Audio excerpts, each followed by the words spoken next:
Brother Ron, and welcome to We All Be News Radio and TV, the news-free Dixie for the 21st century.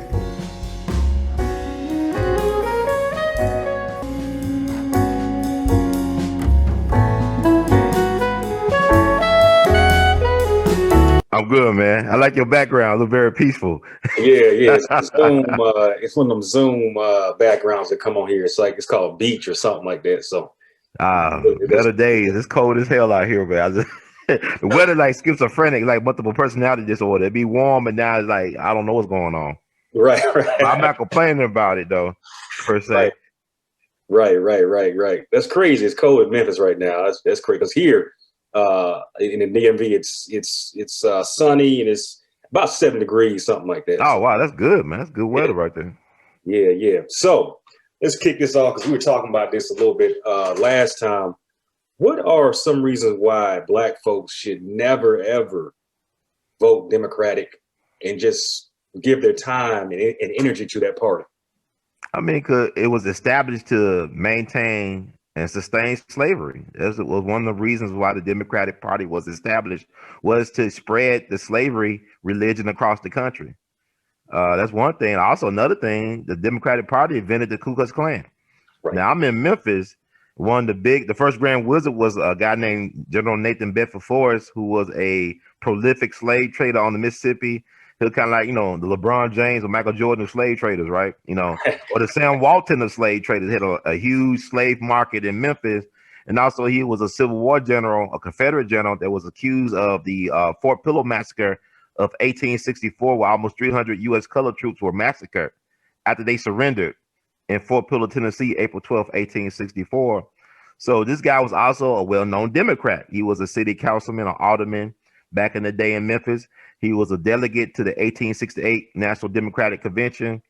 And also he's the father of private prisons. He started a private prison on what is known as President's Island. This is an island located in the Mississippi River between Memphis and Arkansas. So this guy was a pioneer in that. And they just took his statue down about 3 years ago where he's buried at in Memphis on Union Avenue.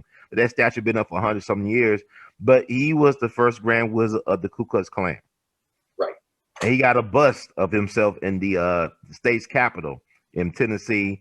And also he's a favorite son of Tennessee, because every year for his birthday is July 13th, they honor him in the state of Tennessee as an honored son. Right. This was a traitor to the nation. But he was a proud Democrat, and he was the first Grand Wizard of the Klan. So that's a couple of reasons there. Also, you think about the Southern Manifesto back in the 50s, where a lot of the leading Democrats signed the Southern Manifesto. So that's the thing. I mean, the black folks were getting their civil rights. I can look that up. Take a look. It's all online. Then you got with Malcolm X. Look at some of Malcolm X's later speeches where he calls out the Democratic Party.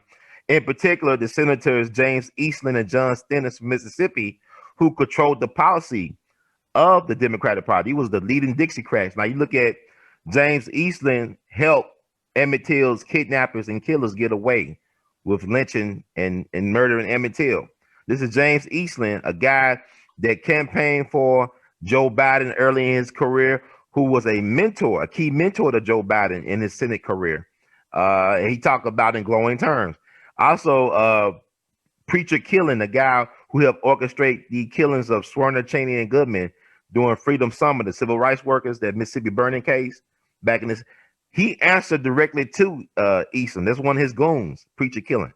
He talked about it right before he died in the documentary, how he would put in work for Eastland, and answer directly to James Eastland, who was a very powerful senator back in the day. And so this was Joe Biden's mentor. So you got people like Robert Byrd from West Virginia, who was a Grand Wizard of the Klan, a long-serving U.S. senator from West Virginia. One of Joe Biden's mentors. You think about Strom Thurmond, who was a Democrat, Dixiecrat, then became Republican. Joe Biden's mentor. You think about, I said, John Stennis, George Wallace, Faubus, the governor of Arkansas, who tried to stop the Little Rock Nine from going to Central High School. These were all Democrats. Right. Yeah, it's sad. It's like they get, I don't want to say a majority, but it seems like a majority of Black folks on the same frequency and same channel. And I really think it doesn't matter which age. If I feel like maybe the older generation are really hardcore Democrats to the death, but Yeah. it's like if you're not voting Democrat, or as they would say, vote or die, you're causing America or the world to end or be bad for everybody else. And I'm like, that's not the case. A vote is something that can work, or not vote, but I would say definitely locally votes count. But the whole presidential thing, you got the electoral college. I think a lot of it's just malarkey, and to put fear in people's heart, talking about vote or die if you don't do this and that. It's just it's very disgraceful. And like you were saying in one of your podcasts, what has the Democratic Party done for us ever? Mm. And I Can't mean, name one thing, man. You talk to people like, because when they say vote or die, or they say you got to go to vote, it's really subliminally saying vote Democrat. Right. It's like a form of vote shaming, right, towards black people subliminally. Right. Yeah, and I'm just sick of these celebrities. These Sean Combs and oh yeah. And I watch a show. Maybe I should or shouldn't mention his name, but as a comedian, he has a show he does late night. He was just going in on Ice Cube, and I'm like, I was kind of surprised he was. No, you're talking about Corey Holcomb. I heard about it. Yeah. I like 51, 52. I haven't, but that's kind of weird. But okay, go ahead. I'm listening. Yeah, I want to get your perspective on that too. That's one of my questions. But I was surprised. I was like, Corey, he's going in on Ice Cube because he wants to look at the whole picture and see if he can get help from other people and help us. And he was just dogging them out. And I was like, yeah, but what's your perspective on that? And then the Ice Cube, basically, trying to figure this out. Well, Malcolm talked about it famously in that interview he did with UC Berkeley about weaponized celebrities. Like, while we have court jesters and entertainers as our leaders, we're the only group of people that really seem to value the opinions of people that are used or who make their living distracting us from our realities. Right. Not dealing with our real realities. But with that said, Corey, he's entitled to his opinion. I didn't agree with him with the Kaepernick situation. I mean, he was pro Kaepernick, but he's not pro Ice Cube. Right. And Kaepernick, it had the bag. It ain't like he was Muhammad Ali. I mean, he still was a multi-millionaire. And really, he started that for selfish reasons. If you think about it, he started because he got benched.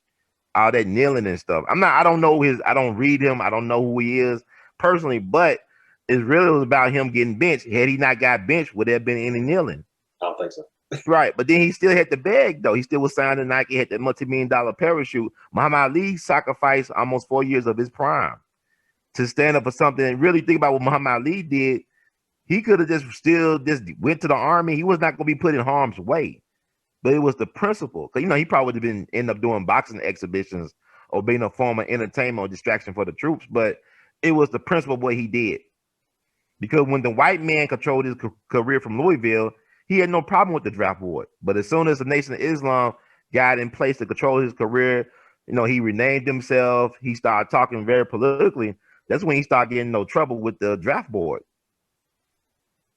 And you think about I bring up Cassius Clay, as he used to be known, right? He's from Louisville. Right. The first lawyer to negotiate his contract was a black woman named Alberta Odell Jones. And we don't even talk about her. People talking about Breonna Taylor. This woman was a civil rights icon, unsung pioneer for black empowerment, for black voters. She participated in the march in Washington. She was brutally murdered by a group of men. Wow. Because she was the first black and woman prosecutor in Jefferson County, where Louisville is located. And she was over the division for domestic violence. So she was putting a lot of white men in prison. Right. They sent them to jail. So they said a group of men, I'm assuming these were probably white men, threw her over the bridge into the Ohio River. And her murder been unsolved for about 55 years. But nobody talks about people like her. I mean, it's sad, but I know I'm going off path, but it shows you our people. The sum of what Dr. Randy Short once said. He said, we love our traitors, but we hate our heroes. And Ice Cube is fighting for black people. The Ice Cube has no reason to get out of his lane. His family is taken care of. They're going to have generational wealth. His family is doing fine. He is married to a proud, strong black woman for almost 30 years. Ice Cube has nothing to prove to black people. So for him to go out of his comfort zone to try to help his people, that means a lot to me. And he's been getting dragged for months now. Unlike Nick Cannon, who's got the backbone of a mozzarella stick, Ice Cube is standing tall. Right. You know what I'm saying? Like Nick Cannon says, so he looks the part of leader, right? Dick Gregory used to talk glowingly about Nick Cannon, but Nick Cannon ain't cut from that type of cloth. Ice Cube has been like this really for all his life, I would say. Think about even the NWA days or Death Certificate, or even he was in the group CIA. But even the fact that he was, mentored by Khalid Muhammad. Right.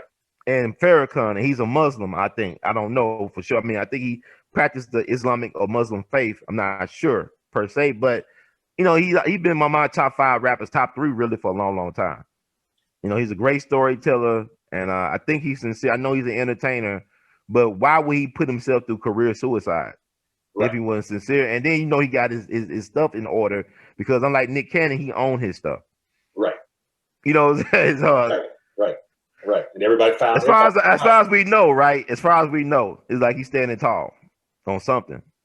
Yeah, you were talking about Kaepernick, and I remember one of the videos or podcasts you did with Dick Gregory, and I agreed wholeheartedly on that. And I agree with what you were saying about Kaepernick too. He wasn't getting benched and all that. Would he be doing all this Black Power stuff and all this, Afrocentric stuff? And I don't think he would. It did mention something like, basically, he didn't say a ritual, but basically this was like, one big Hollywood script. Yeah. Taking of the knee and all this kind of stuff and getting you all emotional and the NFL. And correct me if I'm wrong, he made more money doing that than while he was in the NFL. He made money, but yeah, he's got more leverage. He got long-term money coming in where he's not gonna risk those brain injuries, right? I mean, he got out just in time. I mean, I don't think people said, well, maybe the Dallas Cowboys should sign him now. I said, nah, he's rusty right now. I mean, he'll mess up his legacy, his legend to come back now. I mean, he was deep. They went to the Super Bowl with Kaepernick, but he been out for 4 years. Nah. Right. I mean, he got to get football ready, and just like working out the same as getting football ready. There's 2 different things to condition your body for those hits and stuff. But with Kaepernick, my understanding is that his agent was Rahm Emanuel's brother. No, Rahm Emanuel's brother's one of the super agents in Hollywood. That HBO TV show Entourage was about him. Was about Rahm Emanuel's brother, Ari. So I'm believing that Kaepernick is connected to him some type of way. But it is a Hollywood script as well. Now, I mean, because Kaepernick is weird. He got that afro. He don't say much. Right. He don't really say too much. I mean, when we have Black leadership like Muhammad Ali, for example, I mean, he was very loquacious, right? He just run his mouth, the Louisville lip. You think about Malcolm, the people that we call our leaders had a gift of gab. They had the silver tongue oratory. But with Kaepernick, he don't say too much nothing. Right. He's a man of few words and even lesser actions. Right. Yeah, I thought it was a bunch of baloney personally. I have a thing against the NFL too. I haven't really watched, and this is truthful. I haven't really watched NFL since 2007. So before popularities, with the take the knee, it looks corny to me. You got the niggas on the field. You got the big niggas, 6'5", can bench 4, 5, 20 times. Some monsters, man. They some gods or monsters or whatever. Yeah. Monsters, and you got the players, right clapping, running that ball, making all the money. And I'm like, this is some bullshit here. This is slavery. Y'all still want to do this shit, and then when they get hurt, they don't give them no money. They kick them off the plant. Basically, you know how it is on plantation. Oh, Dak Prescott, right? We saw that not too long ago with Dak Prescott. He was a good house Negro though. That was Jerry's boy. Right. Golden Negro. I mean, I like the guy. That was his Golden Negro. He did everything right, but agreed to the terms of the contract. Right. And I can't. Some Black folks, I can't believe they still, especially some of us Black men, these still support that bullshit. And I'm like, we do. And then I look at the NBA, and then I look at LeBron James. People idolize him. They're, he's the new Jesus almost. Right. The corny shit he does, in my opinion. I'm like, what has he done? They go, well, he's opened a school and all this, but I'm like, and all the stuff he advocates for. I'm like, the stance and celebrity he has, he could be doing a lot more. I'd rather him be a coon, like a pure coon, than the shit he's doing now, personally. Not a hybrid, huh? You don't want the hybrid stuff. I want a purebred coon, or I want somebody that has some sense, like Ice Cube. You know what I'm saying? But I'm tired of these niggas jumping the ball, catching the ball, running the ball like damn dogs on the field. I'm sick of it, personally. I'm sick of it. That's true. They are like trained dogs. When you think about it, they are. Like you go to SeaWorld, you going against your nature. A killer whale is called a killer whale for a reason. I remember when that white lady was killed by a killer whale, and they said, "What happened?" I said, "Well, you trying to make something that ain't it's not. You got them confined in this small space. And they used to going out in the open sea and stuff like that. And then he just had an ancestral memory. He snapped and killed the white lady. Right. So I think like LeBron, they are well trained animals. I mean, they breed us. Like look at him. He's a freak of nature. Right. That's generations of breeding. How like they have sex farms. Right. Back in the day, you look at a movie called Farewell Uncle Tom that talks about the sex farms where they take a black buck and go screw even his mom or his sister or his aunt sometimes.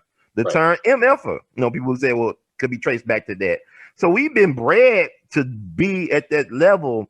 But my thing about LeBron is that you got all that physical ability, but your mind, you say you're afraid of the police. And they're supposed to stand there for all black men. I'm not afraid of police. I've been getting pulled over by police since I was 11 years old. I'm 40. So I'm not afraid to deal with police. What I don't like is how people abuse power in this system. Right. You know what I'm saying? Like, I don't know problem with police as long as you're not abusing your power over anybody. As long as you're not using your power to intimidate and bully people, right, and abuse it. So, like, LeBron, nobody say he's supposed to be our spokesperson. The one thing I appreciate about O.J. Simpson to this day, he never tried to be more than what he was. Right. You know what I'm saying? I talked to folks that play with O.J. that work with Jim Brown, football player. They said we had no problem with O.J. O.J. never tried to be who he wasn't. He never tried to speak for everybody. He was just him. He's just, I'm OJ. I'm not black. I'm OJ. I'm just me. And I accept that. He's like, oh, he a sellout. No, he just staying true to who he is. Right. And Ice Cube is staying true to who he is. Like, he talk about, even in his lyrics, talking about get out the grassroots and let them grow. Right. Yeah, he's politicking. He's working with alternative media, with black media, giving us respecting our platforms, getting on our platforms to amplify his message. You think about. I saw a little bit of Roland Martin show with Alicia Garza, right? One of the Black Lesbian Matters or Black Lesbian Marxists, BLM, right. LLC. Right. She was trying to throw some tea at Ice Cube. Ice Cube avoided it. I like how Ice Cube played it. Because really, how can you justify getting millions and millions of dollars in the names of Black Lives Mattering? And I don't see nothing you doing in the grassroots level in terms of empowering black people. I don't even see no legal defense funds for black activists or nothing like that. I don't see what they're doing. But she getting all this money and she's our leader. Who pay her bills? That's the real person pulling the strings. And we all know that's George Soros. Right. And Malcolm talked about that in his speech. Like, you listen to a message to the grassroots, right? From November of 63. He critiqued the march in Washington. He names the name. He shows the paper trail. But Malcolm was going hard on what party? The Democrats. To the end, Malcolm was banging on them Democrats. He even suggested black folks in 64 vote for Barry Goldwater. Right. There's not a lot of us, but just telling black folks to vote for Trump. Hey, we need to heighten the contradictions. Right. Why y'all taking this so personal? Right. This is politics. This is business. I'm sorry for being all over the place, but you just over a can of Pandora box. No, you hitting the ball at the park. That's real talk. I mean, on that note, because people ask me, well, if you're not going to vote for Biden, Trump is the devil. What do you do? And I say, well, a no vote is a go vote. What do you want to do? What do you do when people ask you that? Is my question. Well, I don't know. It's a game time to say. I'm not in the rush to vote either, though. And I know it's not going to be decided on November 3rd. That's why they're trying to get the Supreme Court confirmation. Because like 20 years ago, it's going to be decided in the courts more than likely. Right. Because when have they ever counted all the people votes? If you had in Chicago 60 years ago, you had dead people voting for Kennedy. Sure. And Nixon won that election, but they gave it to Kennedy. He had dead people vote for him. Right. You know what I'm saying? So how's that? That's a fair. Oh, you won in 68 with Dick Gregory, the Pennsylvania. They say he won Pennsylvania with 9 million votes, and they took it back. Right. They got Wall Street Journal. They got articles from that area talking about how we made a mistake. But he might have won. I don't know. He was the right me in candidate. Right. Kind of, Kanye and some other people pick it up on their spirit. But I'm saying, where have we not have an election that was not rigged? Right. Think about it. Your vote is like filling out a survey for a corporation. It's a suggestion. Because at the end of the day, the real shareholder is going to make the decision who they select to be the leader of this country. It's like 4 years ago, Hillary won the popular vote, but she lost the election because the Electoral College went the other way. Right. They went for Trump. So that means they don't even trust the people. So they don't even teach us civics or how a bill become a law. They don't even show that cartoon no more on TV. So why would they trust people like us that's been dumbed down and clueless about how things really work with that responsibility of picking who's going to rule over us, right, who's going to play the part of manager of the franchise, right. or a CEO of a corporation. They don't trust the American people, and why have people not figured that out is beyond me. It's almost like people are, I don't know, it's like they're possessed almost with this vote thing, especially nowadays. I mean, they're so possessed and crazed over it. It's just amazing. It's like sports saying, it's like sports fans, fanatical. Right. I just yeah, so I want to add this question on here definitely too, because I've heard you mention this, and this is something that's always been interesting to me, especially with criminal justice. You were talking about Simpson a little bit. In my research, when I look at it, I do believe he's innocent. I don't think he did any of that stuff you were talking about. You look at the blood thing, you look at the restaurant and all this kind of stuff. What's your take on it? Well, think about that restaurant. Why won't they release his phone records from that night?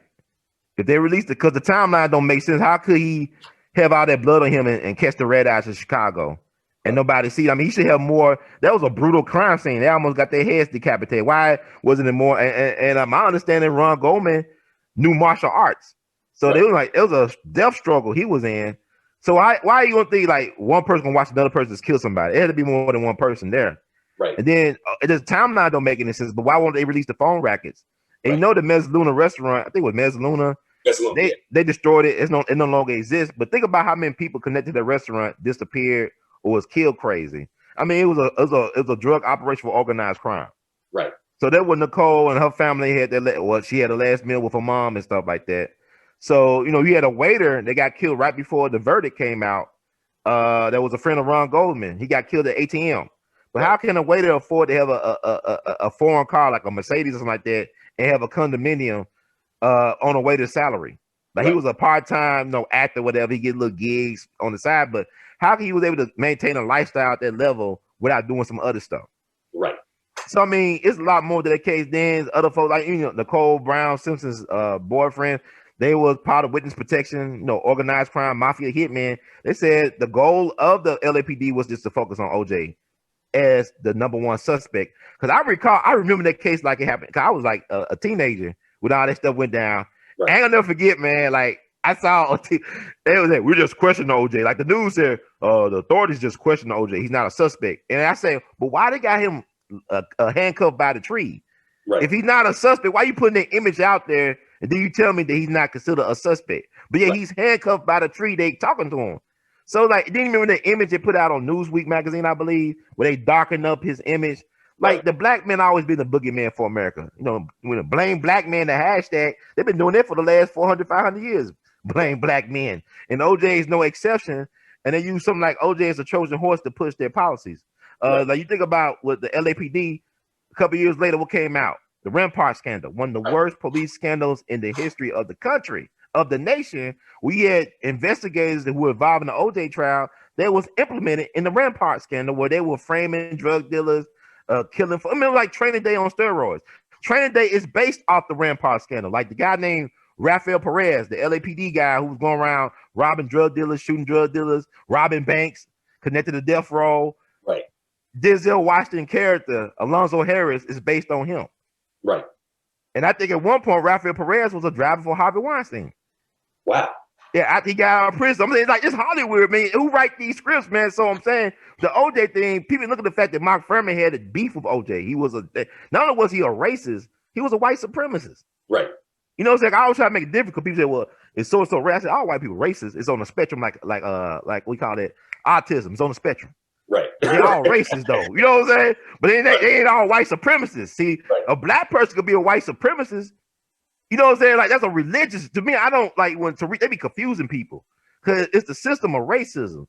So that means if we was in power, black folks could be racist. If we actually ran the system that benefited our needs and preferences, and we got a group that we exploit and keep in a permanent underclass, then yes, we could be racist. But we can't be racist in a system that does not benefit our group. But we can be white supremacists if we believe white folks are supposed to rule over us. We'll do all we can by any means necessary to keep them in power, to promote that line. Think about white folks. A lot of us practice a white supremacy faithfully on Sunday. Facts. White Jesus, white God. You don't even see yourself nowhere in the Bible. You believe that and you make it real. So to me, it's like, man, these cops are crooked. That set up OJ. OJ was the only person they looked at as a suspect. Even had a serial killer that's on in Florida. He said he killed them. And even his family backed it up. It was a documentary came out several years ago. That his family said he was the one that actually killed Nicole and Ron Goldman. And then Nicole she had a drug problem. She owed some people money. Then Faye Resnick supposed to have been a target, allegedly. Her best friend, she wasn't there that night, but it's supposed to be Nicole and Faye Resnick getting killed, not Ron Goldman, because she left her glasses at the restaurant. But I think her and Ron was seeing each other. But you know what's weird and scary or eerie? You know, you saw that clip of him on that dating show a year before, right? Right. Have you seen that? That stuff is weird to me. It's like, you know, that's kind of, you can't make this stuff up, but they write, you know, man, it's so deep, man. But like, you know, but if you look at it now, you know, I remember when the OJ trial was on TV, how, you know, it made a lot of people careers. It made the E Network. It made Court TV. Think about a lot of people. What's that lady named, the crazy white lady? Yeah. She made her career. Yeah. You know, everybody got their career, but OJ the only person ain't allowed to make money off his own situation. Right. Everybody have made a lot of money. They made that Fox TV series a couple years ago with Cuba Gooding Jr. playing OJ. He wish he was OJ now, don't he? Right. He wish he was OJ now, OJ free, and still got his money coming in, that pension, at $25,000 a month. He wish he was OJ now. He want to talk to OJ when he was getting prepared for the role. He wish he was OJ. Right. But you know, they changed the narrative on us, man. Because people say, "Oh, he's guilty." I said, "What?" Because I saw that Fox show. You can't trust the movie. Right. You can't trust Hollywood. I'm not even looking forward to what they did to Fred Hampton's legacy. Right. Because you think about even Tina Turner. Tina Turner, according to Judge O'Brien, was a gorilla pimp. You know what I'm saying? And she beat up on Ike Turner. And I know cats, think about it. Tina Turner family to this day, they love Ike Turner. It's the reason why she kept his name. This man was a rock and roll god. He's a pioneer up there with Little Richard and Chuck Berry, but you don't remember him for that. But when he tried to put his side out, they blocked him. They blackballed Ike Turner. He had an autobiography refuting what was in that movie. Even Tina Turner said they went too far with how they portrayed Ike. Right. Yet people look at that movie to define Ike Turner's legacy, not him being a music genius and a pioneer who helped set the foundation for modern music. And it's sad. I know I just jumped all over the place, but man, these games they play, man. That's great information. Yeah, I agree wholeheartedly. But Ike Turner, I've heard rumored. I don't know if this is true. Mm-hmm. Did Tina have a baby out of marriage? I think she had a child before Ike, because Ike was already, you know, like you gotta look at the real history. I think she already had a kid and stuff like that. I think she had a kid with Ike too as well. But the thing about Ike was not on drugs when he first started in the music business. Ike was a disciplinarian. Like if he caught you using drugs in his band, he'll kick you out and fine you and kick you out. And the thing about it was the white man always wanted Tina. But they kept on coming to Tina to try to get her to split away from Ike. Ike controlled everything. He was like, he had the show set up, he controlled the costuming, he did all the logistics. Because when the white man comes with Tina, we gonna make you a star. You gotta talk to Ike about that. Ike, you know, runs everything. So Ike ran his organization well. I believe I forgot who was a famous musician that said that Ike was the best. I think BB King, they said BB King said that Ike Turner was the best band leader he ever saw. Wow. You know what I'm saying? Because the way he ran his organization was tight. He was tight-fisted, but when he started messing out on drugs, I think Elvis Presley got him hooked. I don't even say that. You know, you make a choice. But I think, you know, Elvis and him were friends. People don't understand Elvis is an interesting dude. I mean, you know, yeah, he was a white boy. Allegedly, he looked, you know, right. Malungian. I think he was a Malungian. I don't know. He looked kind of weird looking. But he hanged around a lot of black musicians, and he used to hang around Ike Turner like a puppy dog. Right. But I believe they said it was like Elvis got him hooked on, you know, got him turned on into them drugs and stuff. And that's when he started, you know, this Ike Turner that people kind of think they know is the one that was so abusive towards Tina. But Tina had her own issues. Like with Judge O'Brien. I mean, I interviewed Judge O'Brien 2 years ago before he did recently. And he talks about when Judge's entry, he sounds like he's from deep South, but he's from LA. Right. But he's from a little bit of everywhere. Because he was born in DC, he was raised in LA, now he's in the South. But Judge talking about how Tina Turner was disrespectful towards black children and how she would treat Ike Turner. Right. I'm not saying that Ike didn't beat up on her either, but let's be fair and balanced about how we view that situation. Right. Because they use Ike as a boogeyman for domestic violence. Then, like you said, Judge said at the end, he was trying to help women get out of domestic violence situation with his organization. But nobody ever talks about that. Yeah, and they definitely gonna talk about the music thing. Because me as I'm an audio engineer and a musician myself. I know you're a musician too. Them to make him the boogeyman and say he did this, and then to discredit him and say, well, he didn't do rock and roll. You know, we talk about the Elvis Presley, we talk about these other people. And I'm like, and they don't ever talk about Jimi Hendrix. You know, they don't even want to go there. Oh my and it's just really, really sad. And I do like Tina Turner. I liked her, you know, I like her music and all that. It's just that, like you said, there was no balance. And this, in my opinion, and this is one of my questions for you. This society is very, very feminism, very, very, what's the word? Very on the female perspective. It's very feminized. It's very feminized. Yeah. And this is the question I want to ask you.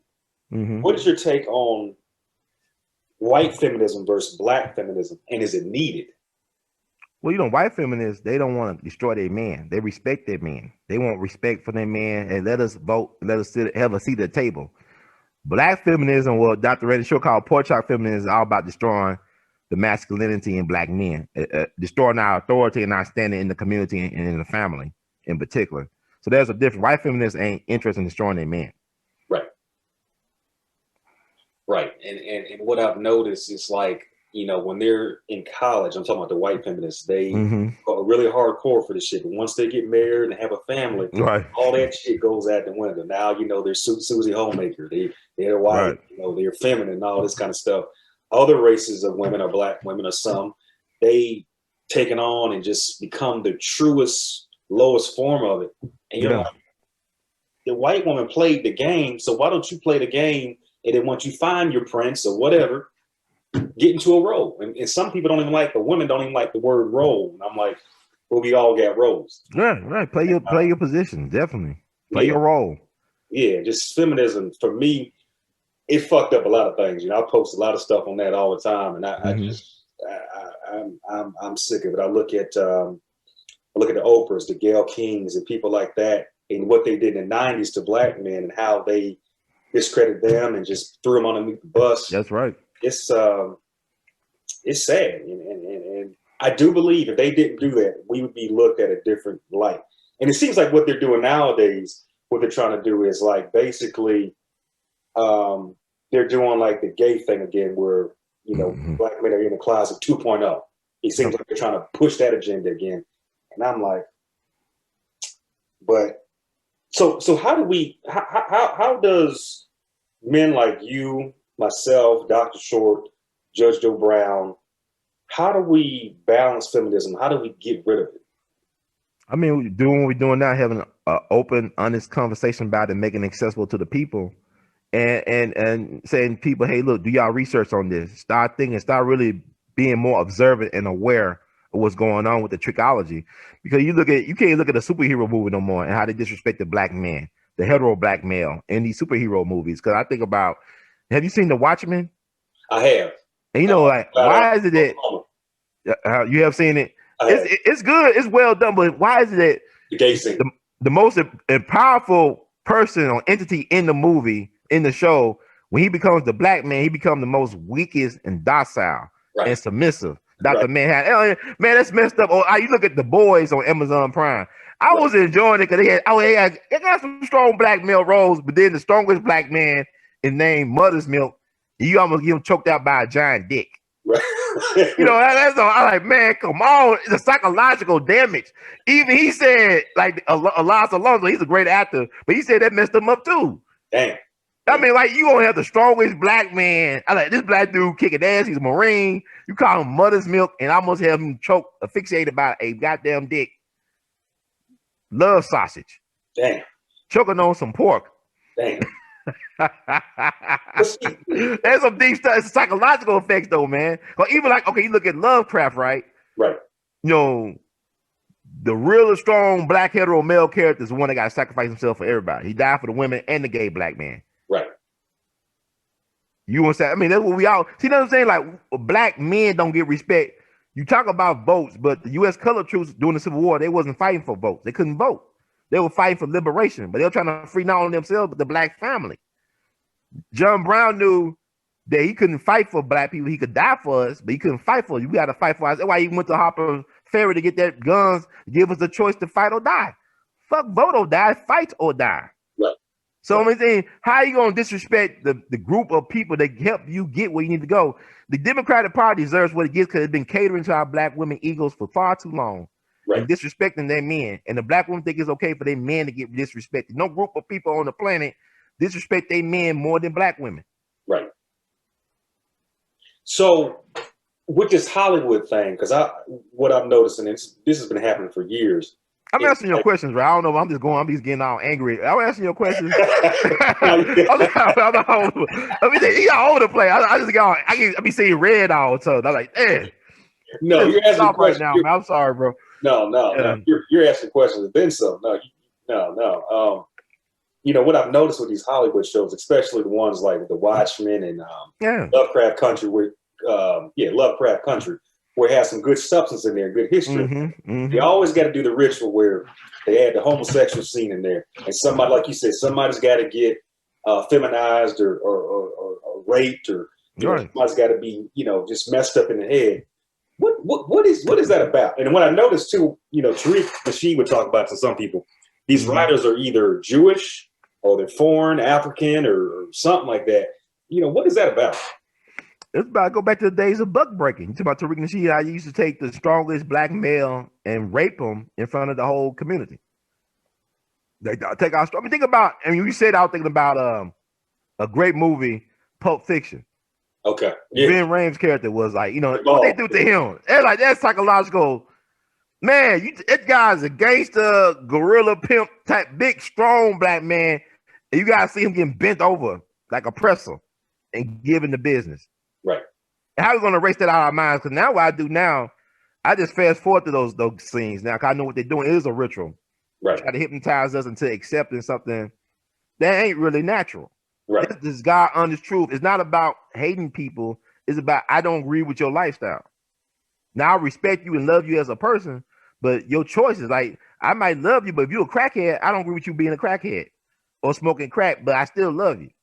And what they said, but I just think that, some of the best movies I ever saw in life did not have any sex scenes in it. Why do you need, I mean, go both, not just the gay scene, but also the sex period. Why you put all that in there? Right. It's very confusing. And there's an agenda. Right. Yeah, and you're right. I agree. I can think of some movies where there was no type of sexual nothing in there. You're like, this movie was damn good. So yeah, I just,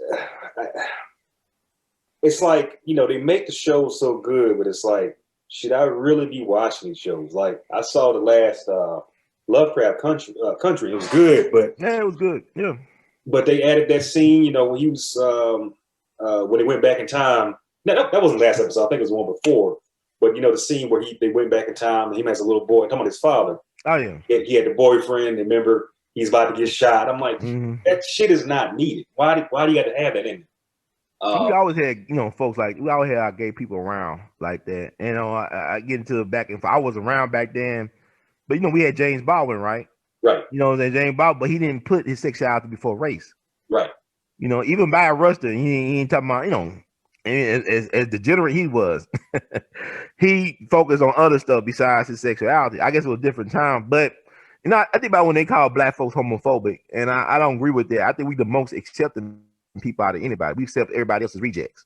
Right. Even in our church, look at our church history. Look at our choir directors and singers and musicians. All of them was gay. And I'm thinking about I'm a jazz buff, and it was a guy named Tony Jackson that people said was the best piano player from New Orleans. Just like people like Sidney Bechet, even Jello Roll Morton, who was a braggart, right? He was like a Little Rich of jazz. A Little Rich was like the Jello Roll Morton of jazz, but he said, hey, this was the best guy that came out of New Orleans in my era that played piano. And what's interesting about Tony Jackson, he had a photographic memory. I mean, he played songs from memory. He knew thousands of types of songs from different genres of music, folk music, classical opera, ragtime. He could play all these songs from memory, but he was openly gay.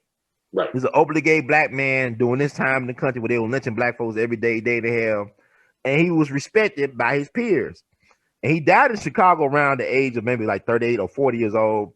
But he had a song called Pretty Baby that was dedicated to his male lover. And it became a popular song in mainstream. But it's a movie that came out back in the 70s called Pretty Baby, where Brooke Shield played a teenage prostitute. Okay. And Antonio Farkas, who played Huggy Bear in Starsky and Hutch, played a role that was kind of like based on his on Tony Jackson. So that's another thing people don't know about. But this guy was openly gay, and he was accepted by the black people in the community for being a hell of a musician and stuff like that. So it's something that we don't talk about. But not saying that that type of discrimination did not exist. We had colorism, but we still got colorism. Right. You know, we hate ourselves, been taught to hate ourselves. Like Malcolm said, who taught you to hate yourselves?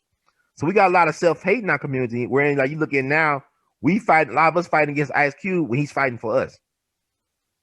All this confusion. So this media, what they doing, like Malcolm said, the media is the most powerful entity on the planet because it influences and controls the minds of the masses.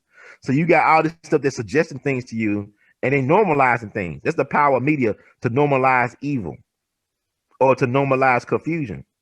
That's why it's important that we're having this discussion today on this platform and giving people a choice to choose red pill, blue pill, hell, purple pill. Right. Fuck a red and blue, take the purple pill. Right. You know? Yeah, it's because people like Little Richard, you know, yeah, he was gay and all that, but like you just said, they didn't put that on the forefront of life itself. You know, Little Richard was talented. He fought for his people, and then he had his own personal life. But you know, he was conflicted about his sexuality. You know, he was very conflicted about it. Right. And you got people like Billy Porter that you know, their whole life force is gay, who has no talent because he doesn't. I don't care if nobody, you know, he has no fucking talent. And it's like, you know, if you don't like them, well, you don't like gays and all this kind of shit they do. And then, you know, the white people and the Jews and the gays, they get all, you know, mixed up in a club, and then they, you know, whatever they do to get you fired. And, you know how the shit goes. Yeah, oh yeah. They're a protected class. Yeah. That's why you can't talk about them. You say anything, now, even it could be just a critique. It could be something that's not even that bad. They'll counsel you. But with Billy Porter, he threw black people under the bus early this year, but he said nothing about Ed Buck, who's been killing a lot of black gay males and getting away with a big Democratic donor, but he threw us under the bus as black people.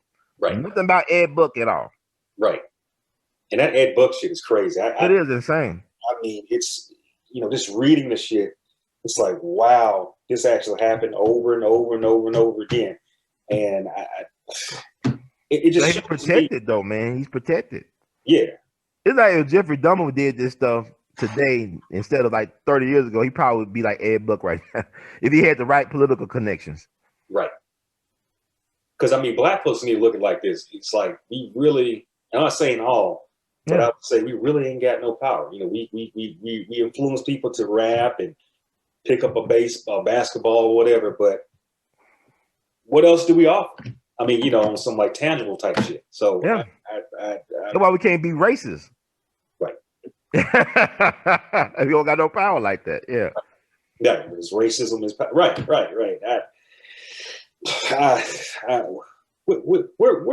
We're figuring out. That's why I said I've been a long time viewer and subscriber to your channel, Ron, and well, thank you. You know your content, and I said, you know what, I have an opinion on things. I got a voice, and I definitely want to, you know, link up with you guys and all that and stuff like that. Because, you know, people my age, I'm 34 now, and, you know, my generation is very selfish and very, very, it's about me.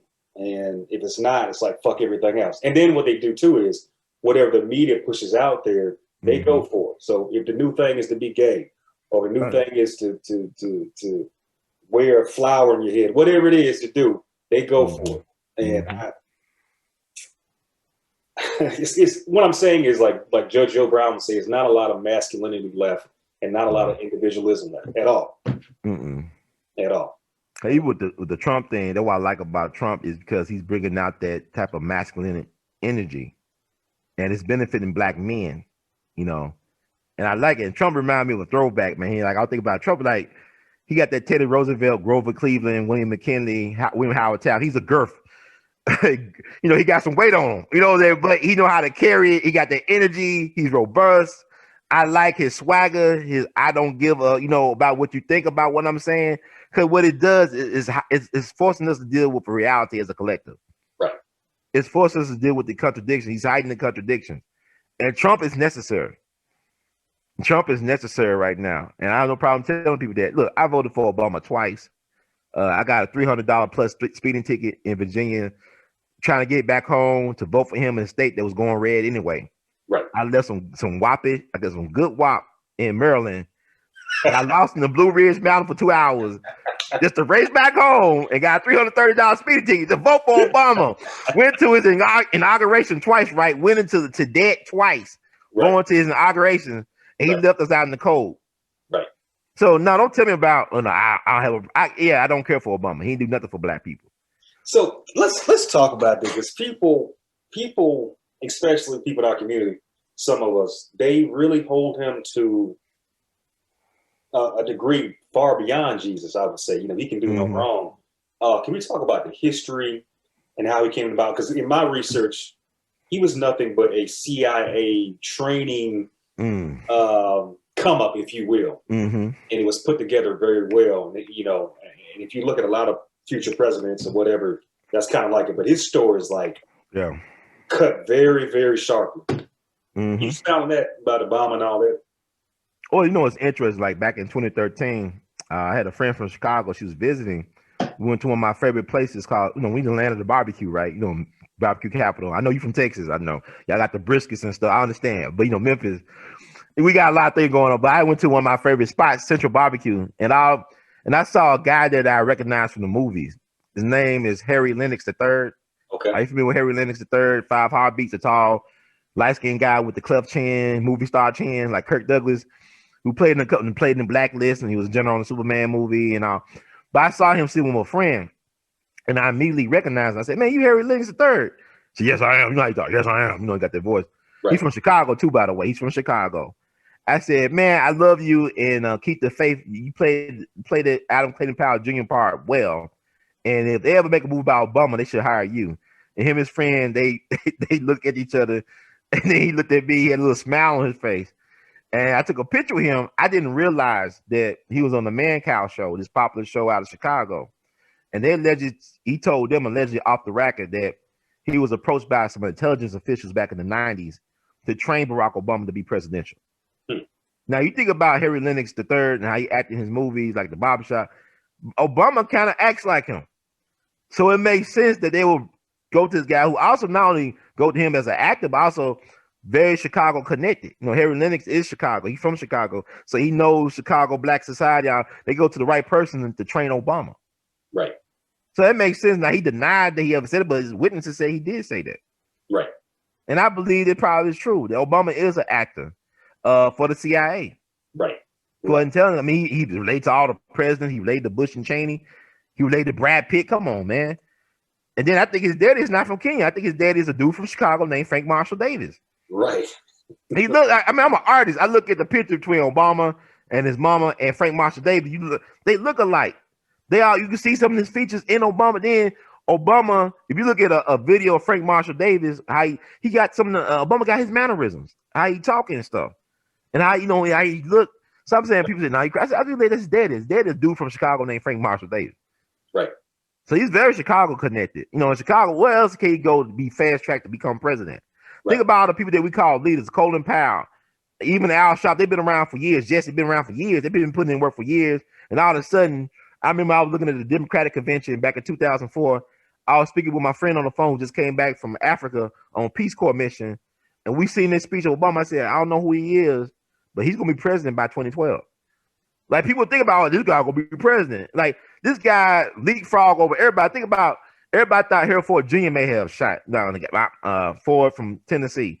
Right. Light-skinned beige brigade, whatever you want to call him, the 10 squad. I thought they were trying to groom him to become president because he ran for U.S. Senate and almost won. He lost against Bob Corker back in 2006. But this guy come out of nowhere, and now everybody talking about he's going to be. And then how they set up the campaign in Illinois, where really it was supposed to be a Republican that supposed to won that campaign, but all these so-called scandals, now all these scandals start happening in that Senate campaign. Then they put like Alan Keyes at come on, Alan Keyes as his final opponent for the Senate seat. All that stuff, because in 2000, he couldn't even win against Bobby Rush. Right. Black folks say, hey, who are you? Bobby Rush was a Black Panther. He was Fred Hampton's right-hand man. You ain't black enough to get voted in over Bobby Rush. That's in 2000, but 4 years later, he could be U.S. Senator, and then 4 years later, he's president? Who sent Obama? He didn't come from us. Goldman Sachs, CIA, right. So yeah, and a lot of people. I look at the African guy. I forgot his name off the top of my head because I read that book. Oh, Dreams of My Father. Right, right, To, Barack Obama Sr. right. He doesn't look like him. You know what I mean? Like when you compare the two, and then like you said, he's dead now. He's been dead for a while, so you can't tell his side of the story. Right, right. Yeah. How convenient. You know what I'm saying? And then I saw a video. I don't agree, but I agree more so on what you're saying from Dr. Phil Ballantyne. Mm-hmm. He was saying like what we're saying, but then he was talking about his father could be Malcolm X, and I was like, possible. You know, any people crazy, man. Think about it. right. People, you know what I'm saying? We think these people beyond Lovecraft kind of exposed it. Okay, think about the father of NASA is not the guy from Germany, but it's Jack Parsons. You familiar with Jack Parsons, right? A little bit. Jack Parsons is the founder of the space program. But this guy was so strange. Since he was a kid, he would try to summon the devil, those demons from hell. And then he was a disciple of Aleister Crowley. So he was a practitioner of sex magic to try to manifest alternate realities. This guy be in the desert in California having orgies and stuff with people, like big, large orgies to try to manifest demons from other worlds. Right. And he's the father of the space program. I mean, this guy was trying to actually do Rosemary Berry. He was trying to bring in the Antichrist. Just read about this guy. I mean, fact is stranger than fiction. Then he blows himself up in his lab in Pasadena, California, in his garage, June 17th, 1952. Supposedly blows himself up. Probably was murdered by the government or by people he crossed. Right. Because he was best friends with L. Ron Hubbard, the founder of Scientology. Right. So this guy was a disciple of Aleister Crowley, best friends with L. Ron Hubbard, trying to do all these large orgies with sex magic. This is the father of the space program in America. Right. So Malcolm X could be Obama's daddy. If the guy who created the space program was doing that type of weirdo stuff, hey, this whole thing is founded on occult energy. Right. On sex magic. America is founded on occult energy. I got to see you that video with Doc. I got to find it first. If I find it, I'm gonna see you that because I seen a part of it. I don't think they hit the whole thing. But okay. then people say he crazy. I hanged around Dick Gregory for 6 years. Dick would tell you stuff like, "What the hell?" Dick? And then like, "Oh, okay." Dick knew what he was talking about. Just like now, people say, "Oh, Dick didn't know until my Trump would be the last president." Hey, he might be the last president. Right. Look what's going on now. Right. There won't be no election because it won't be decided on November 3rd who's president. I promise you, we won't know who president until probably December or January. Right. And then he was talking about Dick, that is, he was saying there's two Trumps. Yeah. Hey, look at him. But think about it. Trump went to, people don't know the history. Trump went to Naval Bethesda Hospital, right? They call it Walter Reed Medical now, National Medical. Right. That's where they send people that they want to kill that's high profile. Like James Forrestal, the first Secretary of Defense, he died there. They say he jumped from a 16th floor window. Now he was pushed out the window. You had Senator Joseph McCarthy. He went there for something else and he ended up dead. Like something with his knee, and he ended up dead. Permanent, counsel, right? Then Frantz Fanon, the great African thinker, he went to Bethesda. They killed him there, and he had leukemia or something. This is back in '61. So just give you in perspective, Ronald Reagan, when they shot him, they were trying to get him over to Naval Bethesda, but George Washington was close. George G.W. was closer. Had he went to Naval Bethesda, they would have finished him. They would have killed him. Right. So Donald Trump knew they did the botched JFK autopsy there too, so he got the hell out of there quickly. Didn't he? He got out of there quick. He do the history.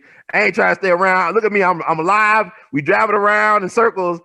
If something happened to me, they killed me, type of thing. So, but it might be true Trumps. I mean, yeah, he's a Gemini. JFK was a Gemini, and I know Dick said that JFK survived the Dallas hit. He said that for years. JFK was still alive. He died on that island, or he's buried. He died where Jackie Onassis, Aristotle Onassis took him in. Aristotle Onassis allegedly took him in on his island. I don't know. Dick be knowing all this stuff. I'm not privy to all that stuff. It's like he ran in them circles. So, right. Trump, JFK, both Geminis, both disliked by intelligence, deep state, right, by their own secret service. So, who knows? Yeah, and with the Bethesda thing, and even in this area I'm in now, they talk about a lot of the cloning too. Oh yeah. There's a big PDF I have my computer, my other computer, and it just breaks that down how they've been doing it since the '90s and da da da. And what probably longer than that, because you got Fort Detrick, Maryland, where they created LSD and anthrax. You know, they had that scientist from the 50s, Frank Olson, that threw out the window in New York. Right. He was a part of that. Right. So you right up in there. Right. This is the this is the demonic epicenter. Yeah, this is it. You know, people go, well, it's not racist as Texas or racist as the South. I'm like, no. Listen, that's another thing people don't really understand. Like, you know, when you live in a liberal, democratic type of atmosphere, especially in this DMV area, it's very, very, very, very racist. And short potatoes, you know, Delaware, you look at that, how racist that place is. It seems like they hang in black men every other month or 2 weeks or something like that. So, yeah, I mean, that whole liberal thing is just, you know, when you try to fake that you're not racist and all that, you really, really are the real racist. You know, the liberals are condescending racists, though. They're not honest. Right. That's why, like, liberals are not really honest about their racism, because they push their policy, they push their line. But, like, when you look at Delaware, think about how many black folks found hanging in trees this year alone. And they talking about some anti-lynching bill that's really not about anti-lynch, it's about LGBTQ rights. You know, but the way they word it, you can't understand to the layperson. We don't understand it, you know. But all these black folks hanging from trees, they calling suicide. How many black folks you know? The black folks I know that committed suicide, black men, use guns. We don't even know how to tie no knots. We wasn't in the Boy Scouts, a lot of us was. We wasn't in the Navy. How to tie a knot to hang myself from a tree. Well, I'm going to, by the time I do all that, I say, I ain't going to hang myself. Too much work. Right. That's how lazy I am. There's too much work to do all this. Fuck it. I just gonna stick it out, see how it goes. I'll pay the child support, damn it. But no, I mean, like, then where's the pushback on that? Like, how are we gonna just accept that all these black folks been hanging from trees in this year and not think it's suspect? Then you hate that dude in California by the courthouse, but the cameras ain't working. Right. You know that at the courthouse. I mean, like the metal detectors work. Why the cameras work when the court? I mean, I don't understand how we just let this stuff just go by and by. But what they do is so much stuff they throw at you that you get distracted. You know, and we just like we not on code, as they say. People talking about code. What's this code we talk about? Right. Right. Yeah, and that's another one of my questions. It's like, you know, if we're not on code, in particular, black men, because I look at things, I look at the judicial system and what's going on, and I look at. It kind of goes back to my feminism question, but they really, really want to push that, you know, and I don't want to compare the two, but if I have to compare the two, you know, who's really the endangered species and who's disrespecting most is black men, because look at the jail system. Look at, you know, who's getting kidnapped. Look who's getting hung, you know, all this stuff. You know, we can just talk about that for days, and you have feminism and some of our women go for it. And they, you know, are part of that stuff of our demise is really what I'm saying too. And it's unfortunate that that's happening. But like you said earlier, we have to discuss it. We have to expose it and, you know, get rid of this shit. Yeah, but a lot of black women are the enemy of black people in general. You know what I'm saying? Like the white woman and black women, they work for the white man. For the most part, it's the white man's system. So the sisters expect things out of us that's not realistic because we don't run the system. Like when people talk about black patriarchy, name me one. Right. In the system, we're not allowed even to be men, and we try to be men, they cut us down in our prime. You know what I'm saying? So I don't understand that they use black women, they the gatekeepers for these people, and they break us down. You know what I'm saying? All women break us down. They don't assist us, and that is what it is. Because when Malcolm said, they always try to use Malcolm. That was like 50-something years ago when Malcolm talking about the black woman be the most disrespected group. The black man is the most disrespected group. Right. You know, we have sacrificed more, dare I say, even than black women. We have fought in these wars, they have died for things, have put our life on the line for things, have even vouched for black women. We don't protect black women. We've been protecting black women. But nobody, protects the black man. If the black man can't protect himself, how you gonna protect his family? Right. You know what I'm saying? You're not giving us a chance to be men. So what I'm saying is like, it's interesting. We got to be honest with ourselves. A lot of, like you see like some black women, the single parents, they make their sons into their boyfriends or husbands. You putting all these weird pressure on your son to be a man or be your man. Then you teach him to hate his father. And hate, and then you wonder why your daughter can't find a man. That's a man. Right. You know, you putting all this toxic. I mean, we gotta have a balance, man. Like, you know, people go around calling black women God. We gods. They supposed to be goddesses, okay? But we gods. His role messed up. Black men, we are powerful. Black men, we have something to say, and this is why we getting screwed over because you look at the Democrats. Like, how can you be a B first, and you're a black woman and you protecting Joe Biden at all costs? Right. The same man that destroy your family, destroy your man, you protecting him at all costs. What kind of sense does that make? Right. And then you got a PhD, you know what I'm saying? You making 6-7 figures and you still doing this foolishness, black woman. What type of sense that make? Then you say, I can't find a man to marry. Well, you destroyed the man. Before they even get to the planet. You talking about police brutality. What about abortions? Right. You know, abortions took out more black men than police. Right. Right. You know, I don't know. That's weird, man. But I know. I'm saying, like, I'm not getting nothing. Like, I ain't getting no WAP, so I don't care. You know what I'm saying? Oh, we're gonna withhold it. Y'all been withholding my WAP. Like, they been withholding reparations for us as a whole. Right. I want some WAP reparations. I ain't gonna. Hey, I ain't getting nothing from y'all, so I can speak my truth. Like, you get to a point, man. Like, enough is enough, man. Right. Like, I've been holding my tongue. I've been polite, but it's like, okay. I ain't go too far, but I'm saying even dating right now is horrible for me, because like you got single women, they expect you to treat them a certain way. Like, you know, I know single mothers with kids. Like, you go out your way to show them respect. They tell me, oh, my baby daddy, he don't even buy my kid Pampers. He don't treat me right. You go out your way to treat them like, you know, wow, and they don't treat you right. Right. You know, say, okay, but you punish me, but you reward the guy for bad behavior. Right. But you punish a guy to try to be a gentleman towards you, but you reward the guy that treats you like nothing, but then you hate the guy that treats you like a queen, supposedly. Right. It's weird, man. So do you think that's my personal thing? I can't speak for all black men. Ain't like LeBron. I just speak for myself. But go ahead. Right. Well, a lot of them are scared to even say what you just said, you know, because they ain't gonna get no WAP or just scared in general. That's part of being masculine and all that. Yeah. Do you think that's a mental condition, like literally a mental retardation, or do you think it's pure ego? You know what I mean? What is that? Because I personally, I think it's a mental retardation going on, or the Jezebel spirit has definitely engulfed all these women. I don't know. No, what you said correct is mental retardation. Also, is a narcissistic thing they got going on, where they want, like, you look, it's the Lizzo syndrome, where you just know you don't give a fuck about yourself, but you want your man to be tip-toppy shape and all this, but you want, you know, you just a mound of shit. You know, I'm just saying, I mean, like, you just like a blob, Jabba the Hutt, motherfucker, but you want your man to be like, I don't know, man. It's like, be realistic about the situation. Like, we all messed up, both, you know, we both men and women. We screwed up, so we allow our enemy to define our relationships, define our identities, and how we see each other. We gotta take, you know, like, you think about what I love about 2020, it has exposed our sickness and dependency on a sick system. You think about our educational situation. What Malcolm X say? He said, only a fool will let their enemies be the primary educators of their children. We've been getting fooled for decades now, for generations now. You know what I'm saying? Because your enemies ain't supposed to teach you knowledge of self. Like, when I hear black people talking about why they ain't teaching this about, you know, our history in school, because school ain't there to teach you about history. They're there to teach you about how to navigate the system, the so-called 3 R's, right? Reading, writing, and arithmetic, right? Right. You learn knowledge of self from your home, from your household. If your people don't got no knowledge of self and don't understand who they are and where they came from and how they rooted, then you messed up. You twice defeated in life as a black person, started. Right. So, I mean, so the school responsibility ain't to teach you who you are. You're supposed to be learning it from your people. Right. And black men are there to help their black children have confidence in themselves.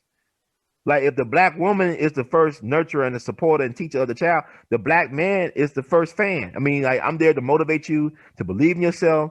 A lot of these black women are messed up in the game because they lack a relationship with their fathers.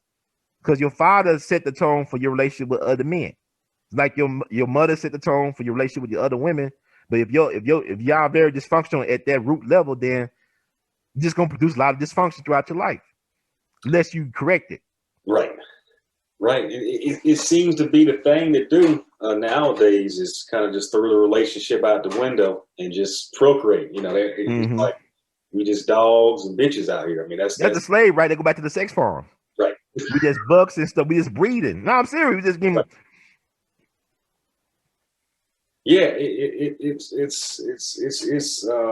damn, I don't even know what to say. Because I think personally, it's the worst it's ever been in history between men and women.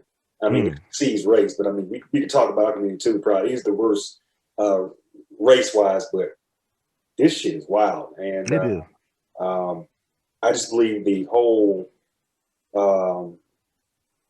culprit is feminism person. That's what I think. But Oh, definitely. yeah, it's so. Last question, because I don't want to take too much of your time today. I'm enjoying this, man. I just like a therapy. I needed this therapy session. Yeah, well, yeah. Like I said, you and I both. Thank you, good doctor. Yeah, thank you, man. So, I well, actually, two questions. I lied. Okay. So, why doesn't the celebrities talk about building their own political party? We always talk about do the elephant, do the donkey, and all this kind of stuff. How come we don't talk about the steps to have our own political party after all these years? How can a puppet become the puppet master? I mean, they're just distractions. They court jesters. They don't have a mind of their own. They've been told what to do and how to do it, and to keep lockstep. So I don't expect nothing from my celebrities. Now you had exceptions, like look at Ice Cube, okay, but look at Paul Robeson. People don't even talk about Paul Robeson no more. Paul Robeson was the best. Paul Robeson was a giant of a man. No, he was very educated. He was a lawyer. He was one of the first Black football All-Americans. Talented actor, one of the greatest singers of all time. Could speak some people say up to 20-something languages fluently. Right. His father was a preacher from Princeton, New Jersey, who was a former slave. This is who we are, man. He was our Black manhood. Look how they destroyed Paul Robeson. Right. I know Dizzy Gillespie talked about in his autobiography that they did Paul Robeson worse than they did Malcolm X or Dr. King because they tortured him. Right. They allowed him to live to be an old man. They tortured him. They destroyed his way to make a livelihood. But Paul Robeson with some other people like William Patterson, they went before the United Nations back in the early 50s to demand reparations for Black people, to demand that the United States be charged with human rights violation of Black folks. They coined the term menticide. It was coined by Paul Robeson and his people. And Malcolm learned how to do public speaking by listening to Paul Robeson on the radio. Right. So Paul Robeson was a giant. That's a guy, you talking about a celebrity that really stood for the people. Now, he might have been misled by certain things dealing with communism and other things, but he was sincere about helping Black people and oppressed people around the world. So we go from that to Killer Mike getting up on the platform on Atlanta when it was burning the second time, talking about, well, my daddy was a cop and my cousin was a cop. But then your lyrics, you said, we were going to kill the coppers, motherfucker. Right. When the Bloods and Crips going to unite to kill the coppers, man. I like Run the Jewels. I love Run. But then he was talking about killing police in his lyrics. Then you like Pop Gun, Mike. Tonight, though, you Pop Gun. Right. You're not killing Mike. Right. You might kill these potato chips, but you ain't gonna kill nothing else. Kill some fries. You ain't killing nothing else, my nigga. But I'm saying, like, we can't let these folks have that type of place of importance in our platform. Right. For our people. We can't let these celebrities control the narrative because they're gonna sell us out every time. Every time. For the most part, yeah. Because that's true. I mean, I listen to Mike's music, I listen to T.I.'s music, but they're brilliant. I love them. Yeah. Yeah, but they're very contradiction. T.I., for example, he's all this Afrocentric Black power. But then, I got strip clubs and I'm doing this and I'm doing right, trap house. Yeah, and I'm cowarding down to white supremacy. So they're just too wishy-washy. Like you said, they're puppets. So my other question is, me. I don't claim people, people, not you. I know you won't understand what I'm saying. People, when I say this, especially so-called Black people, I don't claim to be Black nor African American. That whole African American thing was really brought about from Jesse Jackson in 1988. So what I'm saying is we are the indigenous people of this land. I'm talking about so-called Black people. Right. And, that whole slave ship thing and the transatlantic thing, that was a whole farce and da-da-da-da. And I believe in my belief in studies, that was basically a story by the Nazi Zionists to not only rid you from your own land, but to keep you in constant confusement. Yes. And, I know what tribes I come from. I know who I am. I talk to my family and blah, blah, blah. Nobody knows about Africa. Nobody knows about the slave ship. Nobody knows about none of that shit. And then, I look at the lineage, and I look at the ancestry and all that, the names, and then what it used to say. I see Indian, I see colored, I see Negro, and all that stuff on my family's records. What's your information on that, and what do you know about that? I know we was here before Columbus, and Columbus never came over here, but we was already here. I know we was already here. And like I said, only a fool would let their enemies be the primary educator of their children. We've been so miseducated and misdirected that we got to be open to all the possibilities and do our research and come to a conclusion based on what we think about how we feel about this situation. So I don't knock down anybody that says we're Aboriginal, because we are of this land. And even if you want to fight that, we have put our blood, sweat, and tears into this land. This land is a part of us. So why would I leave something when I got that type of investment in this piece? You know what I'm saying? So I don't have no problem believing that, and yeah, it could have been some of us came over with slave ships, but I think the majority of us was already here. Right. Because you listen to people that know, like we don't talk to our elders too, and a lot of them die with their information. Right. Because they have different narratives. Like, Dick Gregory talk about, Jesse James being John D. Rockefeller. I don't know, but I know they related, supposedly. They cousins. Like, you look at Hillary and Donald Trump, they cousins. Right. Allegedly. He went to Chelsea's wedding. So how y'all hate him now? I don't understand that. Like, how do black people hate Trump now when rappers wanted to be Trump? All they do is talk about Trump in their lyrics and stuff like that. So, I mean, it's funny how things could get reinvented, how they could, like the OJ thing, how they could change the narrative where you don't even recognize how it was originally. Right. Like people said when they was at the trial, they saw a different trial than what was portrayed on the TV. The folks that actually witnessed stuff in house in the court doing the OJ thing, they saw a different trial than how Nancy Grace and company portrayed it on TV. Right. So we gotta see things by our own minds eye, do that. But a lot of us ain't gonna do that research, and we've been like so distracted and so much stuff going on in modern life, it distracts us. So I don't even know what your question was. I'm sorry about that. I'm going all over the place. No, it's good. I was just saying, Oh, Jesse Jackson, he didn't. Trust me, he had no power to call us African Americans. He was used as a Trojan horse. Right. Like Dick Gregory said, when did they get all the black people in the room and said we ain't gonna use the nigger no more? We'll call it the N-word. Right. They don't consult us about any damn thing. So Jesse don't have that. People blame Jesse. Like people blame Jesse for King. Jesse didn't have that type of power to get rid of King. That was the government. They got rid of Dr. King. And the same government that we pay taxes to, that poison our water, that gives us cancer, they put up these 5G towers. We trust these same government to have our best interests at heart. They'll give Elon Musk billions of dollars to waste on bullshit, and they want to give us a $1,200 stimulus check. Right. They'll give Walmart and Amazon corporate people billions of dollars, but they audit poor folks. The IRS does. They audit poor people, but they won't audit no Federal Reserve. They won't audit no Amazon or no Netflix. You know what I'm saying? It's how messed up the system is. I'm just saying, man. Corporations have no business getting corporate welfare. If you read the book, The Wealth of Nations, corporations is an evil. It's not even free market no more when you start subsidizing corporations. Right. It's a form of socialism. Right. So these billionaires are really socialists, like George Soros. But think about how messed up, but it's so much crap. And you get all confused. And you do things that's not even in your best interest, but you think it's in your best. Like you go to vote, they tell you, we want to pass this amendment or something like that. You can't understand what the hell you're reading. Right. If yes do yes mean no, and no mean yes. I don't know how to, what I'm saying? They have this thing, well, we trying to do this, we want to do this. I don't understand what y'all saying. And I'm smart a little bit. I'm educated, but I still don't understand this language and what y'all trying to pass or not pass. So we vote yay or nay. You know what I'm talking about when you go vote and you have these like laws they try to get passed, these amendments. You can't understand what they say. I ain't gonna speak for you.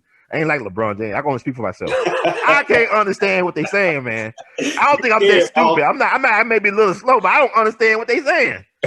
Can I write in something else I don't understand? Can I have we don't understand? Can y'all rewrite this in simplistic terms? That's why they're getting over you, because they're not trying to make things simple. Right. If I can't take this towards a third grader and they can't understand this, and I'm a grown man, then you trying to fool us. It's trickery. Right. So a lot of these folks, they pulling trickery on us, man. Well, white people, they talking code. Definitely. Yeah. So how can we be on code? They always look. White women, black women voted for Hillary almost 100% clip. Right. White women said they was gonna vote for him. They voted for Trump.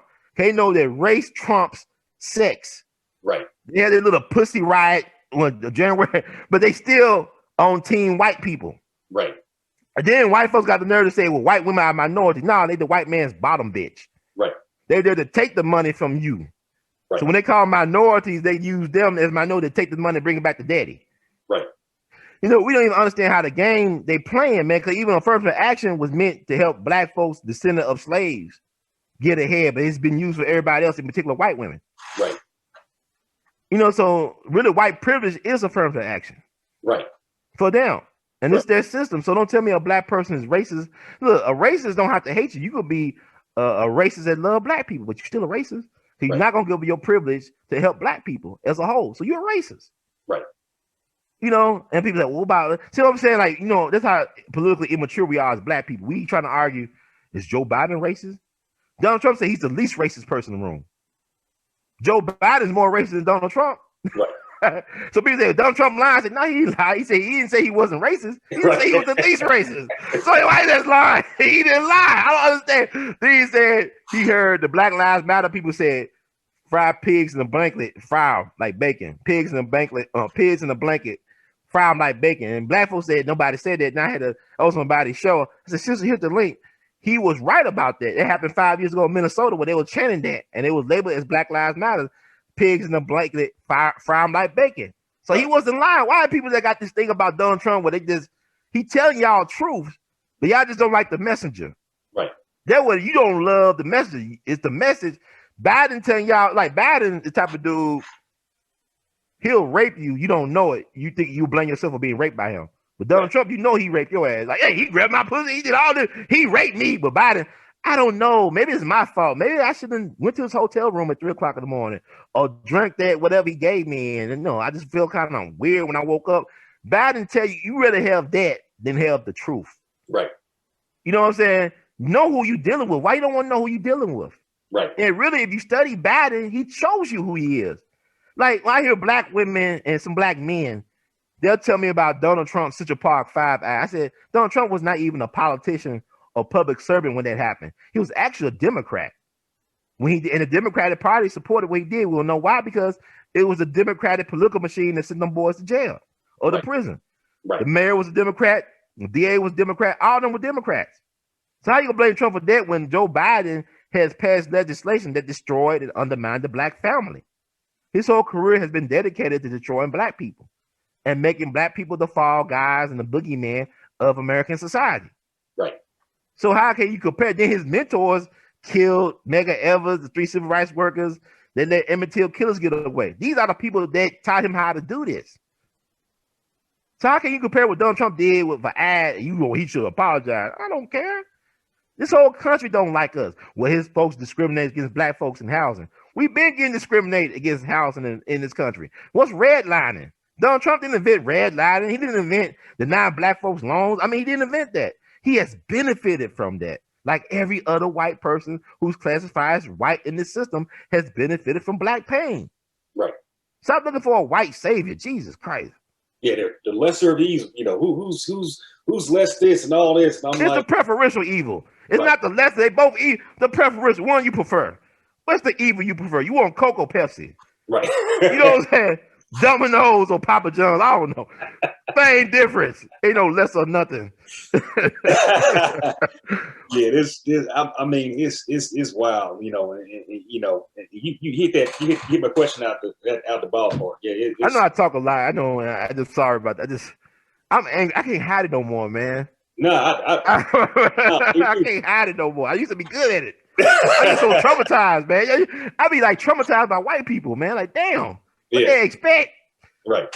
No, you. And my own people, man. It hurt me, man. Like you give your best to our people don't even appreciate it. No. But like what Dr. Short said, we love our traitors and hate our heroes. So I mean, it is what it is. I chose this path.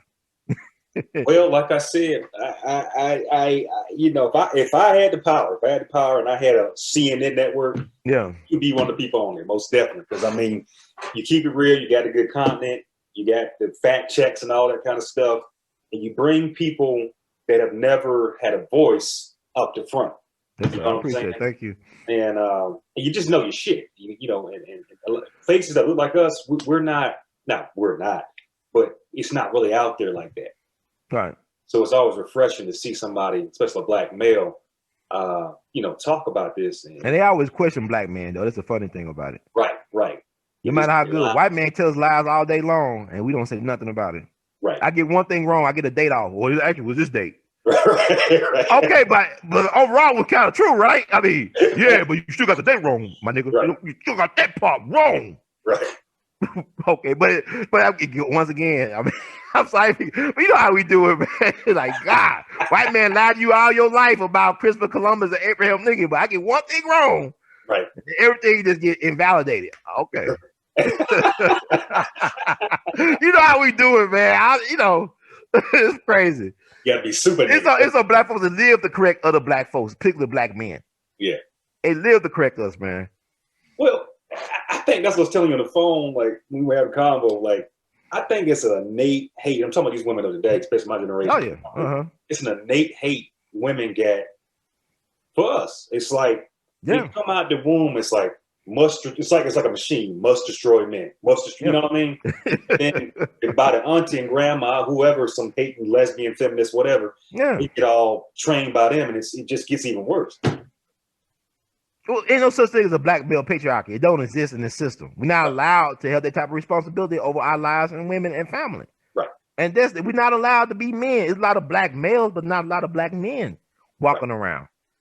You know what I'm saying? Like it go back then, like the women, like you said, it's true what you said about women. Because black women, they live.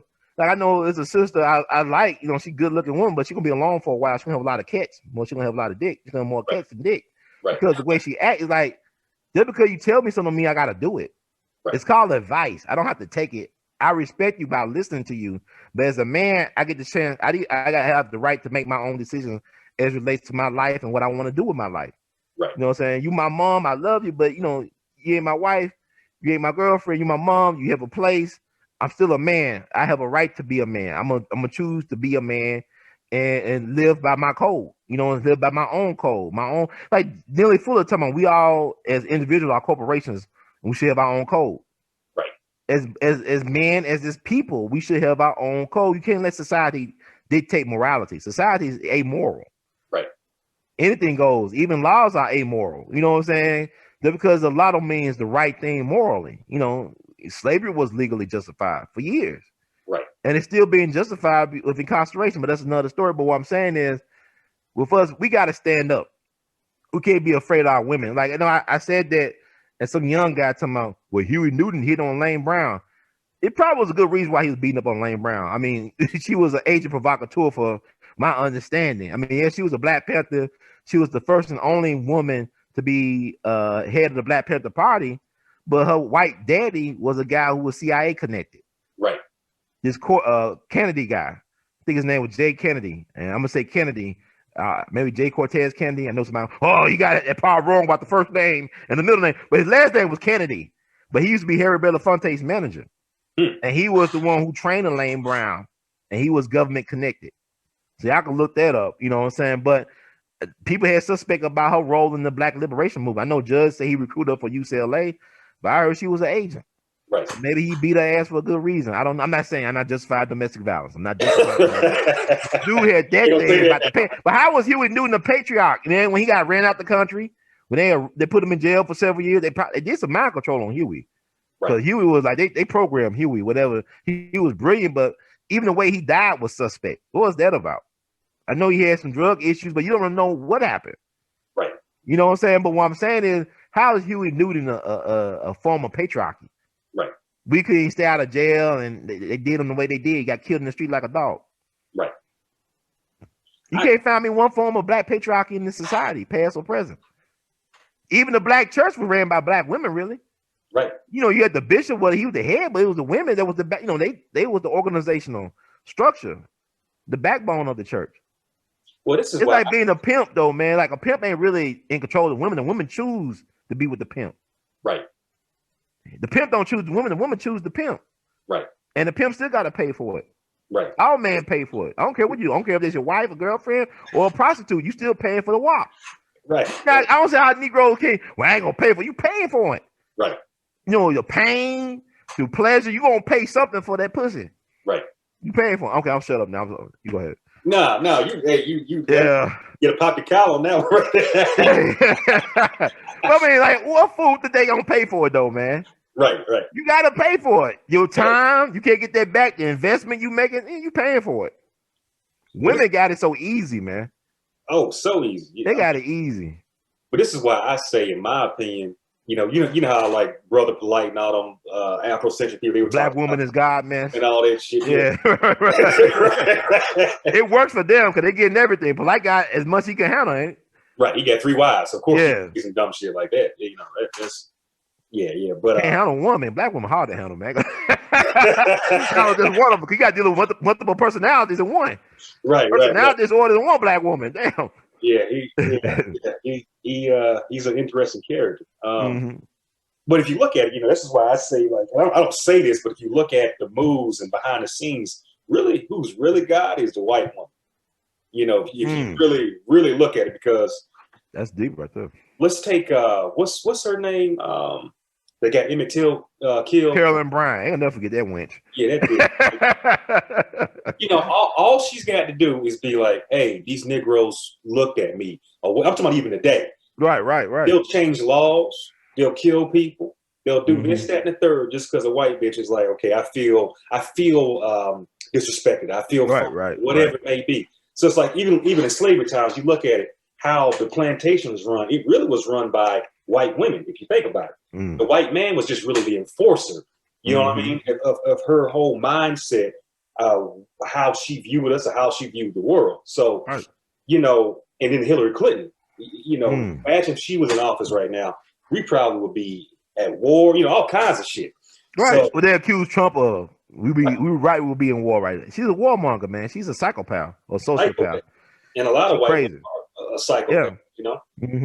So, you know, this is one of the things I disagree with. Well, many things I disagree with Polite and all that. I'm like, no, who really is God and history and who's controlling things? And think about it. Some of our women, a lot of women, they put their hair on their head. They put white women's hair on their head. That's insanity. It's insanity. Yeah.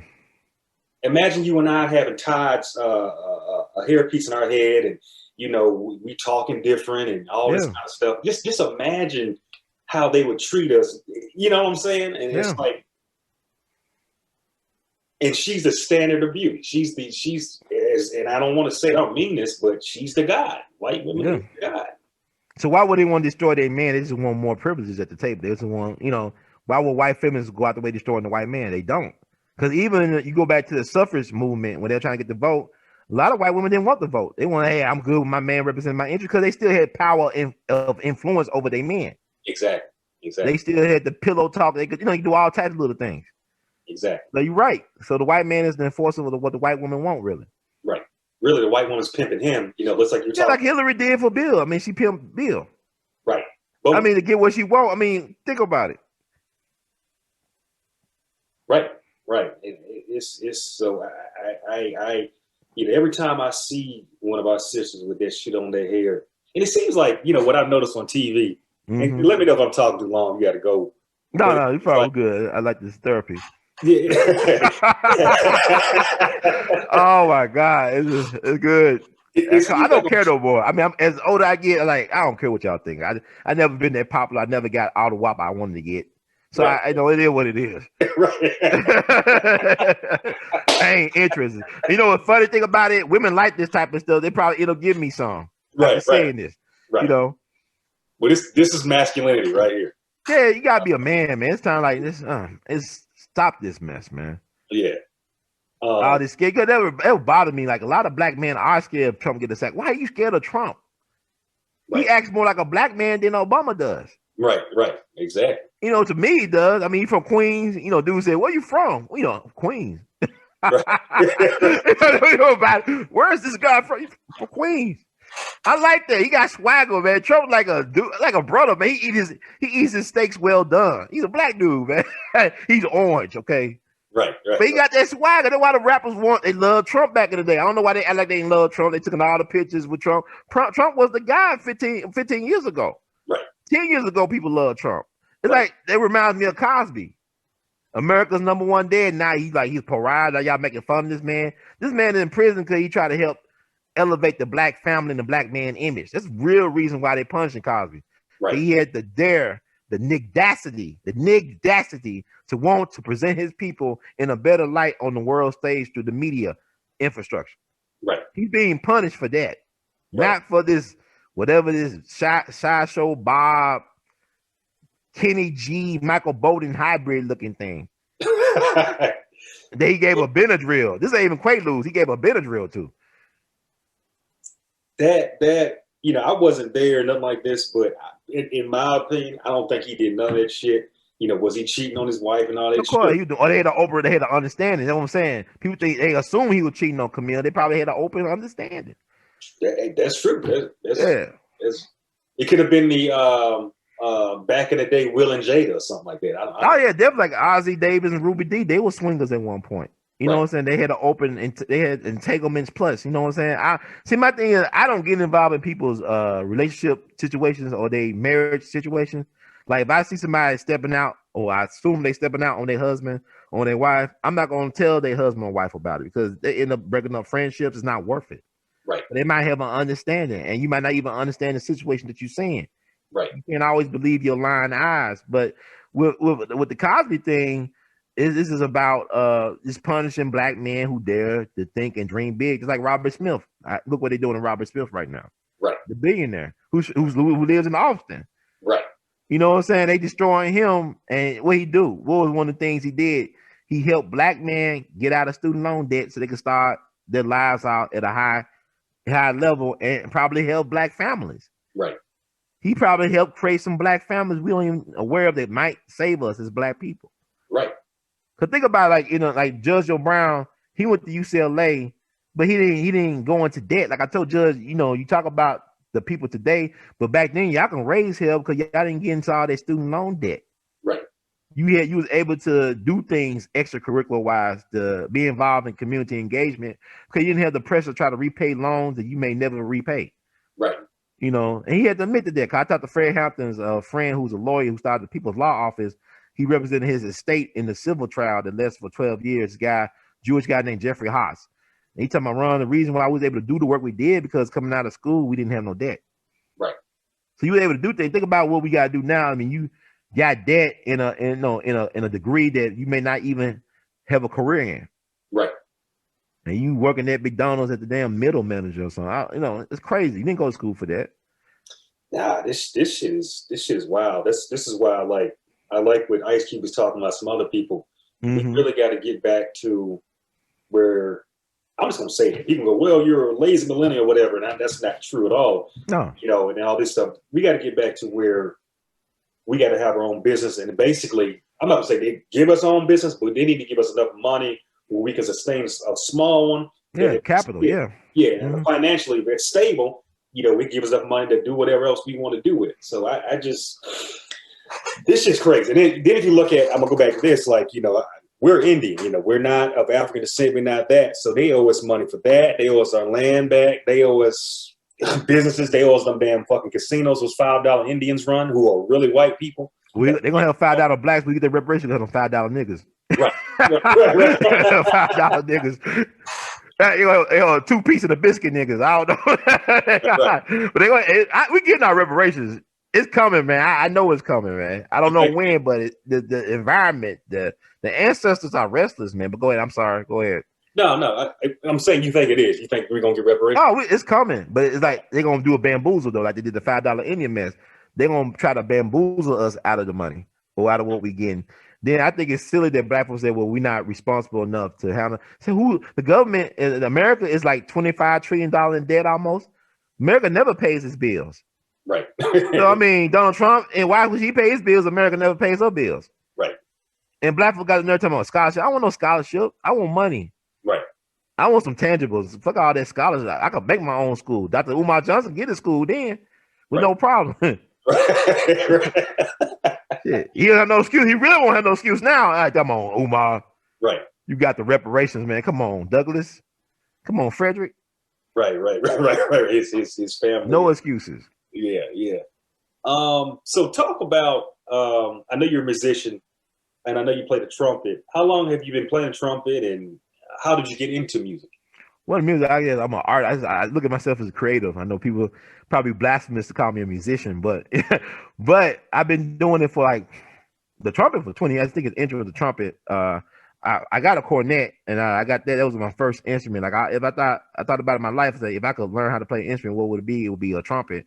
And I was going to school in St. Louis at Washington University in St. Louis in the art school. And he used to call me Mr. Unteachable, the white folks and the professors. I never take classes from. He's like, well, y'all call me Mr. Unteachable because, you always question authority. You always do your own thing. I said, yeah, I'm a free thinker. Well, I learn stuff every day. So they used to call me Mr. Unteachable. But it was a woman in the administrative part of the art school. She took an interest in me. And she told me that she had a cornet. If I wanted it, I could have it. So I gave her a drawing as a will, goodwill. So like cornet is over 100 years old. I still play on it. It's out of tune, whatever. So I took it to a shop to get it restored. Just messed around with it that summer after I got it. Recorded some songs with a friend of mine who's a music producer at school. And just been on and off a love affair with it. And then I got my trumpet from another guy at the school. I traded him a drawing for the trumpet. So I still got both of these instruments I play on from time to time. But my thing was, like, when I discovered those instruments, I discovered my love of jazz because I was not hip to jazz before I came to college. And I used to think jazz was a white people thing. Like, you look at the commercials, how it's been commercialized, like the beatniks with the barrettes and all this bullshit. That's how it ain't for us, man. It came from us, man. It came from our people out the fields, out the plantations, out the whorehouses. It's our people out the church. It's our music. Right. So I started getting love affair with jazz. My first jazz album was Giant Steps from John Coltrane. Wow. So I really got into it, and I had a professor there, Italian American named Giuseppe Peroni. He passed on, but it was like a Spike Lee movie every morning with him. I was gonna go to class at 8 o'clock in the morning on Monday. Like, damn, he's like, it's a weekend, then you gotta go to class at 8 o'clock in the morning. So we used to bump heads and stuff. Then one day he showed a documentary on the late great Sun Ra. Right. And I said, man, who this dude? Because me and the other brother in the class. And when the documentary came on, it had Sun Ra in some type of space pajamas in front of the Great Pyramids playing. And the black dude, he woke up, he looked, what this shit is? He went back to sleep. I said, what that shit is? For real.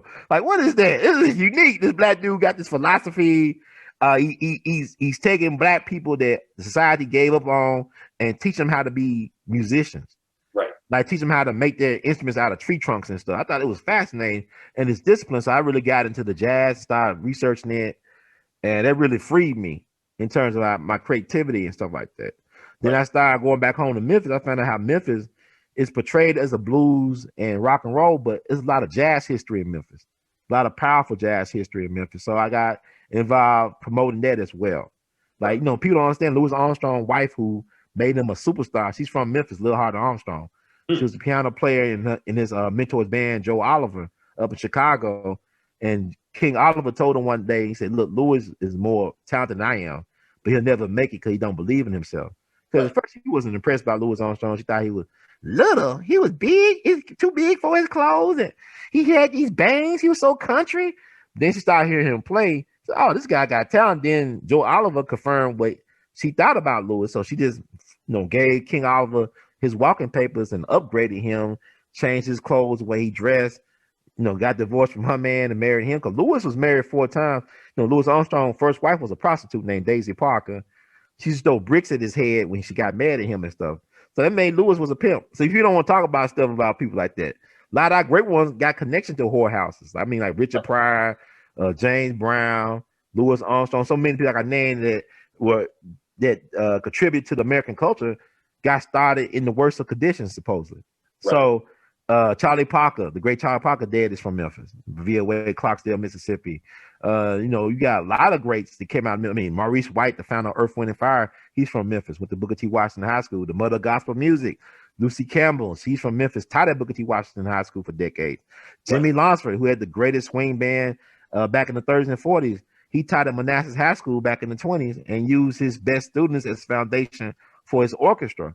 So we got all this information that we're not utilizing as black people. You have black folks coming in the worst of conditions, Jim Crow and all this stuff, but they found some black pride and they believe in themselves and they achieved great things.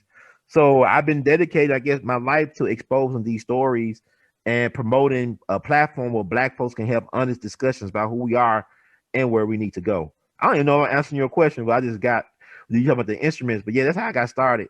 Yeah, the music per se. No, you answered. You answered. So this, were you an artist or drawer before? Yeah, I've been drawing since I was 2 years old. I'm 40 now, but I've been drawing since I was 2 years old. So I still draw. Like, you know, this is my artwork back here. I wear my artwork and all this stuff. Right. Yeah. Your art is very to your signature. It's very unique. You know what I'm saying? You see, you're like, okay, that's Ron's right there. You know what I'm saying? So that's you good. pay a price for being yourself. You already know. Yeah, right.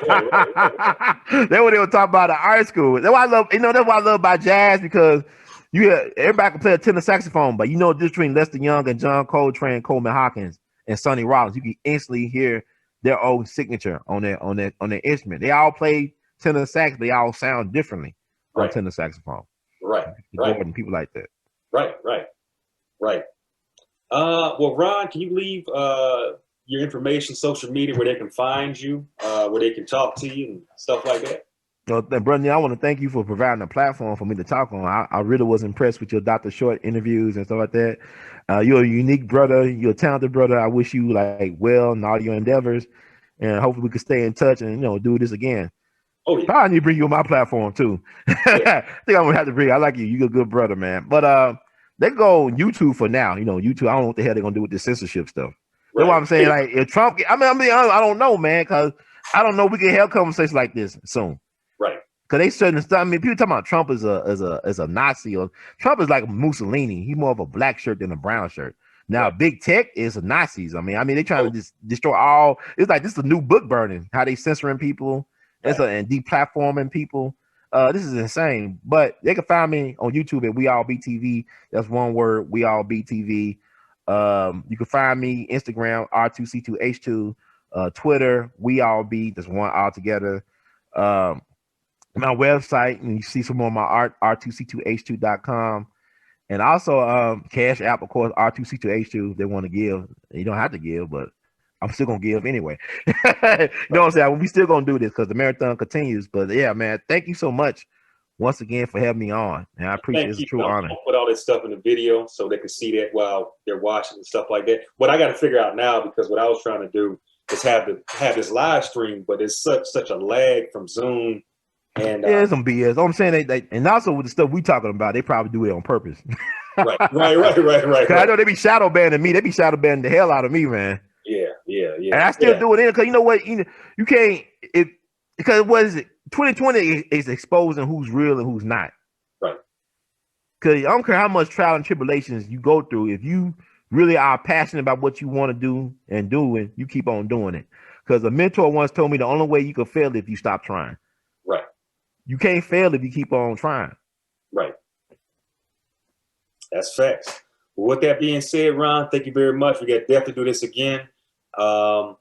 And like I said, your platform needs to be put out there. If I had to CNN, you'd be on there. You'd be one of the people on there. But could you trust somebody like me if I was on CNN?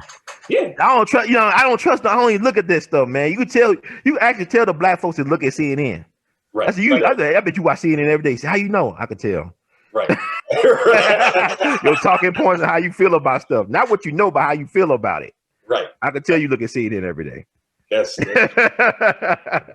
have that robotic the CNN bots. They talking about Russia. That's CNN. That's Atlanta. Those Atlanta bots. They ain't no Russia bots. Those ATLians down there doing that. I don't know what y'all talking about.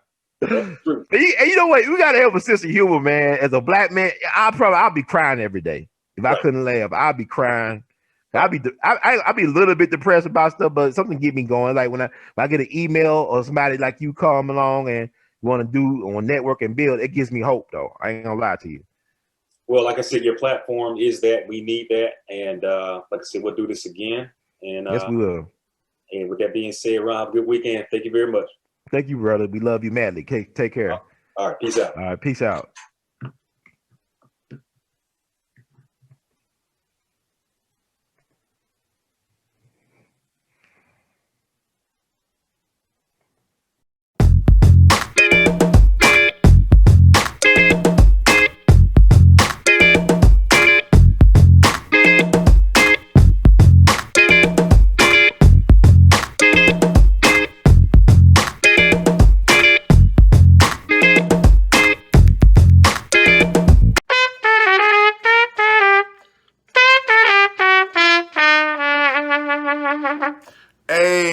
Friday. This is Brother Ron. I am asking you all to do me a big favor. Think about supporting the We All Be movement. Your donation is tax deductible. The We All Be Group Incorporated is a recognized 501c3. And I'm just asking you all because I want to keep on bringing y'all quality work through the way that I know how to do best. And I'm going to sing my praises and toot my horn. A lot of y'all were not hip to Dick Gregory until Brother Ron brought him on the We All Be platform, until that Django review we did. Y'all seen another side of Judge Joe Brown, and Judge Joe Brown's message has been amplified. But it was We All Be that brought Judge Joe Brown to y'all back in 2014. And so many others. And we covered so many things. So help us out so we can help you all. Peace.